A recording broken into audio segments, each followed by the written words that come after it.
Welcome back, viewers, to your show, The Nationalist. And today we're discussing strategic development. How does a nation attain economic development? What are the strategic approaches? Is there even any need for a strategy at all? In layman's terms, I describe strategy as the art of getting from point A to point Z by knowing how to sidestep, overcome points B to X, Y in order to reach Z, to do whatever you have to do to ensure you overcome all the obstacles on the way. That means you have to have a vision at the end of the tunnel, what you want to achieve. However, they also say that culture eats strategy for breakfast. Meaning, what do we do about our culture? How much of our culture is holding us down? Is every culture bad or every culture good? And how do we ensure that we're the ones leading our culture, not our culture leading us as a people? Today we're going to be looking at the case study of one of our neighboring countries, if I may call them that, which is Rwanda, a country that overcame really, the genocide, a genocidal past to get to where it is today. And as small as it is making inroads and making bounds in terms of its development and growth, and also coming into global reckoning. Joining us to discuss this today, Mr. Stephen Jolayemi, MD of Astorwise Consulting, and of course, a public affairs analyst. You're welcome, Mr. Jolayemi. Thank you for having me. So you heard some of the discussions I just had in terms of strategy.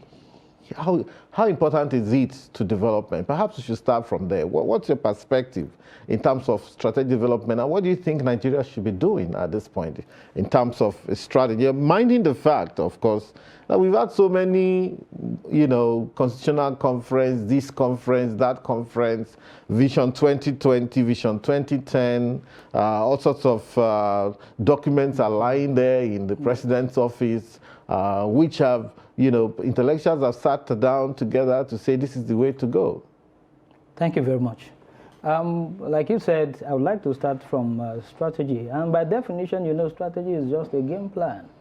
And it is coined from the military, which is about a long-term approach to solutions and solving problems. Strategic approaches in the sense of economic development means simply looking at the long-term perspective to solving the economic problems that we find ourselves right now. A case of Rwanda, as likely said, you see what has happened in 1994, within 3 months, over 1 million Rwandans were killed. I don't want us to bring in Rwanda yet. We're going to get to Rwanda, but just to basically, look at why is strategy important? What kind of strategies should we be looking at before we look at our case study, which is a very fascinating case study, So, let's look at it on a conceptual level first. Strategy is very important because that is the plan. Take for instance. But then how do we overcome the problem of having so many papers and then they forget it somewhere in the backyard? Actions. And one of those problems, like I said, even though you don't want me to bring in Rwanda yet, one of the solutions that has solved many problems across the world, go and check it, is the homegrown solution. Homegrown solution. Yes, you have to start from the grassroots. We need to go back. That probably means that when you look at homegrown solutions, you are looking at the resources that are at your own disposal. Yes. So that you don't have to stretch too far to go and borrow from. Not just the resources, we have the structure. The structure. Before civilization came, we have the monarchy. And of course, the traditional ruling system that has been one of our strong points in Africa, even though neglected to date. And which some of our sister countries have gone back to see and has helped them to transcend and be able to solve some of their problems. Wow. If you see most of the leading countries, economic countries that are developed and they are leading now, there are people who have gone through traditional method of ruling, the monarchy system of ruling, governance.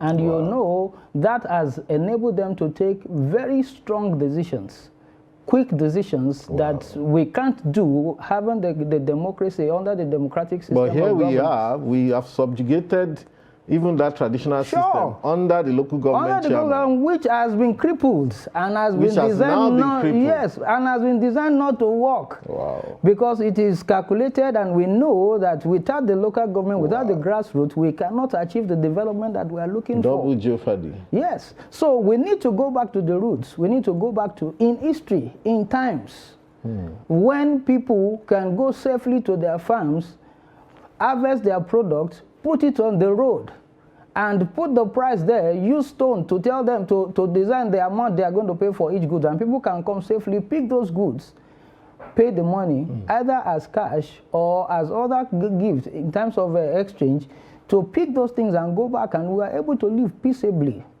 until we go back to the roots, starting with the number one idea, which is dialogue. We need to sit down. Okay, so you have brought a few things to the table: strategy, planning, yes, long-term planning. Long-term planning. You brought dialogue. Okay. Homegrown solutions. You've also brought homegrown solutions. You brought the traditional system. Yeah. So basically what you're saying is that these 4 items, among others, should be part of the strategy pot, this strategy soup. It's the foundation. Let me tell you why. The problem we have with the restive youth we have across Nigeria now, and the Japa syndrome, is not just a fabrication of the mega cities, Lagos, Abuja. No, these are problems that emanated from our villages.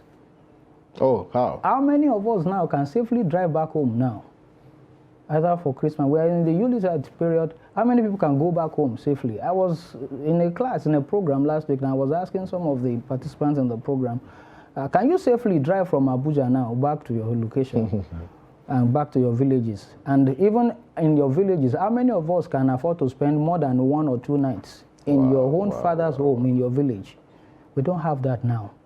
I'm privileged to have gone back to my village in the last 1 month, let's say probably about 8 weeks ago. And one of the things we are driving there at the youth development, because if you go back to your village now, everybody is asking you for a job. For their children, for their siblings, they have graduated, they are looking for jobs. There are so many graduates languishing in the villages. They don't even know the opportunities that are there with them in the villages. I went into farming because part of the initiative that I'm driving, sometimes last year, and I'm proud to tell you that I'm a farmer, and the returns are very fantastic. I gave out a piece of land for agrarian purpose to a friend who needed help. And I told him, do you know you can make money just from farming? He said, no. I said, okay, let's try this. I'll fund it. You do the farming. And get people, don't do yourself, get people to do the farming, just manage the farm. We went into beans farming just in August this year. As I speak with you, 3 or 4 days ago, I was given about 3 to 4 bags of beans. Wow. As of today in the market, the bag of beans is around 60 to 80,000 naira. All it costed to do that farm was just about 60,000 naira gross. Interesting. Because if I'm going to net it, because I gave some part of the money as tips, if I'm going to net it, I spent not more than 40,000 naira just to grow the beans. If I'm going to sell that beans today. So there are opportunities also in the village. Okay. Wonderful opportunities. Fine. And let me tell you some of those opportunities. Number one, agriculture. Okay. It is our best selling point because we have the market, we have the land, we have the right weather for farming. And if we are able to feed ourselves, and one of the things that we are seeing, the successes we are seeing in these countries, especially in the East Africa, and some of these countries are from the first point of call, let us feed ourselves. That was the first point of call. If we are able to feed ourselves, every other thing is secondary.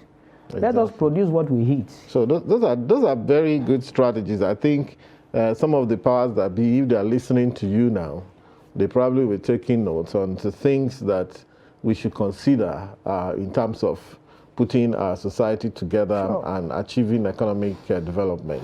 Now let's look at our famous case study. Me and you, we last saw, I think, on the soil of Rwanda. And, you know, it was very shocking because for me, I was coming that day, and first of all, I was shocked at the kind of security they had in the at the airport. Yes. I've not seen that kind of security before anywhere.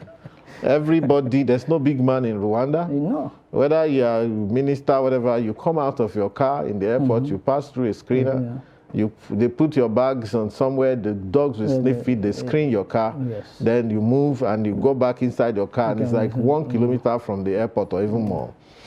And I felt these people, they meant business. And apart from that, I'd been in Rwanda. I was just there for 2 days.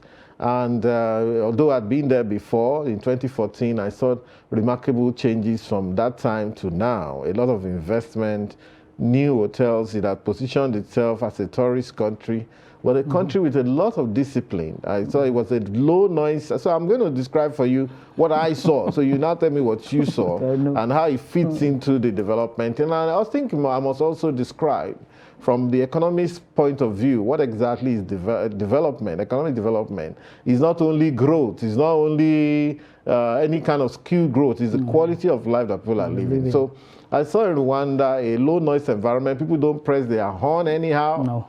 You wouldn't hear that. A lot of people walk. And on one of those nights I was there, they had a kind of a old city marathon. Everybody was running and jogging. It was an atmosphere of camaraderie. You know, speed limit in Rwanda is 60 kilometers per hour. Sure. And if you do more than that, you pay $25 fine. Because there are cameras everywhere. And even when you're traveling from one city to the other, speed limit is 80 kilometers per hour, you know. And it's a very high discipline environment where I saw that, oh, it's possible for a leader to come and say, this is what I want. And nobody will be heckling him and say, why do you want that? This one, that. Of course, the president also goes through a lot of criticisms in some places, but I probably will put that down to people who don't want this country to develop. Because if he has achieved so much from the time of genocide till now, and it's a country where all sorts of foreigners were there, and they are very happy being there. They walk in the middle of the night, and they are not afraid, and it's a zero crime, almost a zero crime environment. Yes. So what is anybody looking for? So I don't know what you saw. You probably let would. Me tell you I want you to tell us what you saw. Let me tell you. And wait, sir. Wait, excuse me, Mr. Stephen. You know, I know you're a very passionate gentleman. Well, you know, you tell me what you saw, and also marry it to this strategy for development. So I want that connection. Good. And what can we do here? Look at us the way we are. All right. I felt pity for myself, and I think all the Nigerians that were, you know, that we saw that day on the way back, we also felt pity for themselves. Yes. You know, and I'm thinking, we say we're giant of Africa. Why are we not able to do little things? Over to you, sir. Thank you very much. I'll start with that last quote, because I arrived in Rwanda about 3 weeks ago. I left only on, I think, on Saturday. What I saw is a revealing and is an eye-opener. Nigeria, you'll be shocked that the friend, a colleague of mine, who is a professor at the University of Kigali, told me, the first as we met, he said, Stephen, is Nigeria still the giant of Africa? Wonderful. That was the first statement. Right? And I told him, I said, well, it depends on how you see it. Okay, now, we want to go on a very quick break, and, you know, hold your thoughts. When we come back, you continue from where you stopped. Thank you very much.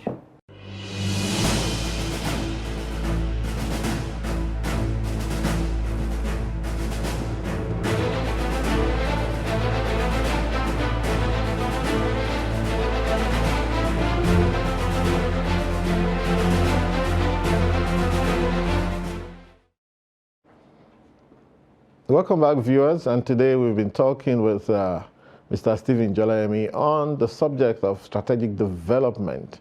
How can a country achieve economic development through a strategic approach, with a case study of Rwanda? Welcome back.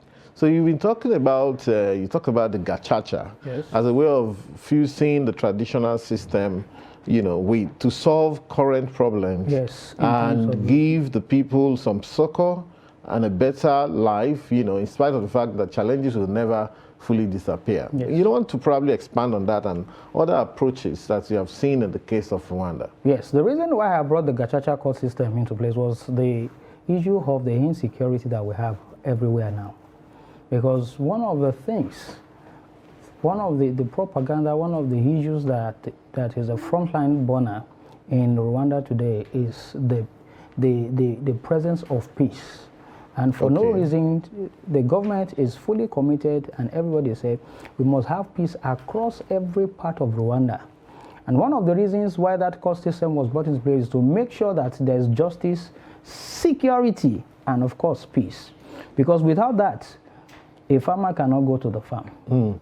Without that, you cannot exploit the opportunities that are abound. Exactly. The reason why we have the Jackpot syndrome in Nigeria today is because of the level of insecurity. People cannot move around. So those are the kind of structures, those are the kind of initiatives that are put in place, the kind of the new Rwanda that we're seeing today. You can travel in the midnight in Rwanda as a foreigner. Nobody's going to accost you. Wow. You can move safely. You can go to any part of Rwanda. And of course, they were able to also document their own history for people to see. In Rwanda alone, in Kigali, you have the memorial where about 259,000 specific were buried in mass graves. People can visit. I was there. I saw it live. And people were also there, where people that were massacred during the Rwanda. This is to remind them that never again will such be allowed to happen. And they made sure that everybody is committed. People left, like we have people living in Nigeria now. People left Rwanda before and during the genocide. They left. Now, many of them are finding it very difficult to reintegrate because they are coming back now that they have a better system in place and the place is working. But the challenges they have now are the people that are returning from the diaspora, because many of them are finding it difficult to reintegrate into the system because they felt it was what they used to know. Post-genocide, Rwanda had in each family an average of about 7-year-old child becoming the family head, who has now, yes, many of them, who now has to cater for his own siblings. Siblings don't even know because they lost their parents. Most of them lost their parents. They don't even know their location. Some of them don't even know their history any longer. So they don't have that division any longer. And let me remind you one thing, like we have in Nigeria, Tutsi and Hutu was not the case post and many years back, about over 100 years back. That segregation was created by the Germans and the Belgians, who came and look at their body shape, look at the nose, the shape of their nose, their structures, and look at their height. And for those that were rich, they saw them and they created that name, Tutsi, and they created the other one, they said Hutu, and divided the country along that path just to create wealth for the few. And of course, the masses. The Tutsis were about 14% of the total population of Rwanda, while the Hutus were about over 80%. And the Tutsis have been in governance. They have been the one ruling, controlling the wealth of the nation. And that was what led to the genocide. Long story short, look at what they have done for themselves post-genocide. The law is working. And of course, because they have that peaceful environment, they were able to take advantage of the economic values, resources that are, yes. Because you have an average Rwandan today has an herder and a farmer in the family. Both the rich and the poor in the highbrow areas were living together. If you could drive down the streets of Kigali today, you will see somebody planting maize, planting corn, right in the very heart of Kigali, peacefully. They were not driven out of their houses. The government gave them a juicy package. You can relocate, build them a new structures, but at their own agreement, on their own terms. So they made it very attractive. People can go and take the money and go into other settlements and build. So these are the structures that we need to go back to. We need to empower the youth also, because now the youths, an average person of about between 30 to 40 years, are the people that are manning different positions, high positions, political offices in Rwanda. And these people have been able to transform their economy. I took a quick survey of what they have there in terms of products on the streets. And I noticed that an average family has somebody in the family that produces milk, dairy farm. You can hardly see all this packaged milk, pig milk and the rest. You can't see it in Rwanda. They take fresh milk. I was offered one. With just about $6, which is just around 2,000 to 3,000 naira, $6, I was able to get a 3-course meal in a very standard hotel. With the milk, I thought it was a joke. They served me that milk, and that was how they lived. They told me the milk was something that is given as a norm, even in the schools. They were giving children meals free, a complete meal, a balanced diet with a jar of milk. So we need to go back, produce what we eat, and empower the youths, because the youths are leaving the villages. Nobody wants to stay there. Most of the ones that are there, they have gone into so many other things that we don't want to talk. And you see, those are the burning issues because everybody is going to the urban cities. So one of the things that occurred to me was the level of discipline. And I started to wonder whether, first of all, you know, unfortunately, you know, when President Buhari came in 2015, you know, some of us supported him. We felt that discipline was very important. However, we didn't quite get that. And there are people who argue that, look, the 1985 experience was bad. People should be allowed to do anything they want, you know. In 1985, I was still in secondary school. 1984, 85, I was in Form 4, Form 5. And that was when President General Buhari came with Tunde Idiagbon. And one of the things we saw was that discipline which they tried to bring. And I thought it's a good thing. Because when I look at Nigeria and Rwanda, they look at two different worlds. Yes. The moment I came into Abuja on that same day, and I took a drive, I saw people beating the traffic, behaving anyhow, fighting on the street, abusing each other, shouting at the top of their voices, blaring their horn no matter who. You know, and I felt, no, we need to find a way of bringing discipline back. Because the discipline and everybody knowing their place doesn't mean that you shouldn't aspire.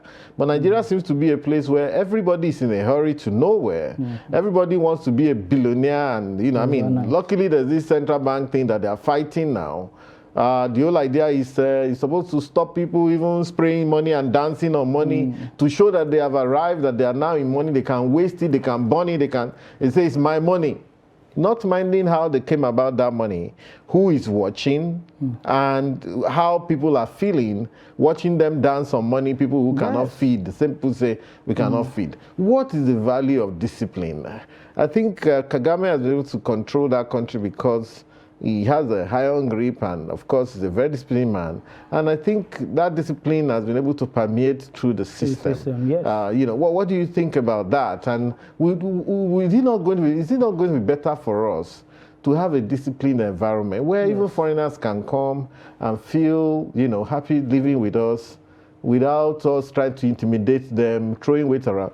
All these things about big men, like I said before, you know, we get to the airport. I never heard any big man blowing a siren on the street. In Rwanda. I never heard any big man blowing a siren on the street, pushing people into the gutter. You say you are going to a member of parliament and so on. You push people inside the gutter. People who voted for you.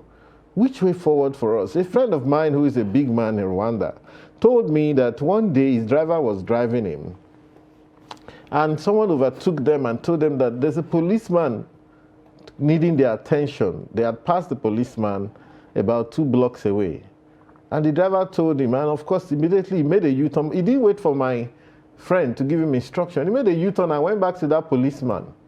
In Nigeria, if policeman stops you and you don't see and you manage to escape, nobody will go back to meet that policeman. Sure. They can imagine that level of discipline and respect for institution in that country. Are we not on a downward spiral to nowhere in Nigeria? Well, I will tell you, the first point of call is leadership. Because without the right leadership, if the leadership is circumventing the law and then getting those in power, those in the political offices, people are watching them.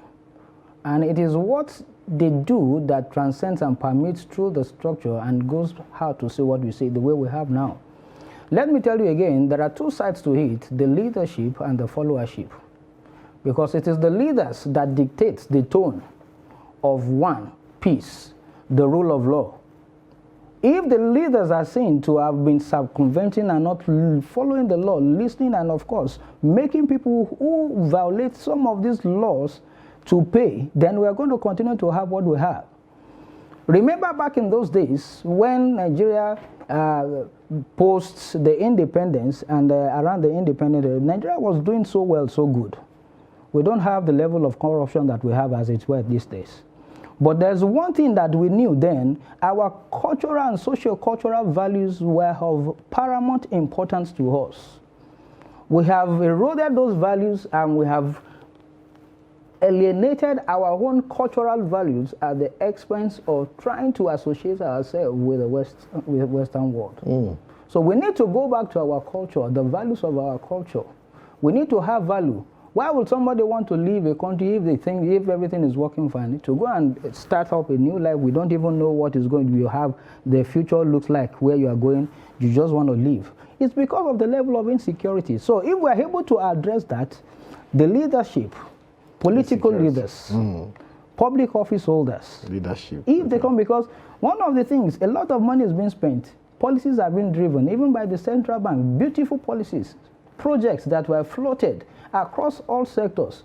But because nobody is paying attention, nobody sees the leadership, the leaders of the country committed to the implementation and upholding the law, and they are able to do whatever. If a scapegoat, one person is taken as a scapegoat, exactly, and it's shown, yes, consequence management. The consequences, number one, make people pay. People have been given money, projects, they cannot deliver on it. Make them pay. Exactly. Look at what happened in Dubai. The crown, the king of Dubai left and went to the office, the immigration's office, unannounced, after the Maghrib prayer in the morning, and he went there. Before 7 o'clock, he was sitting on the empty seat, waiting for him to come. The man came in at around 8 o'clock in the morning, and the king stood up, shook his hand, and left his office without saying a word.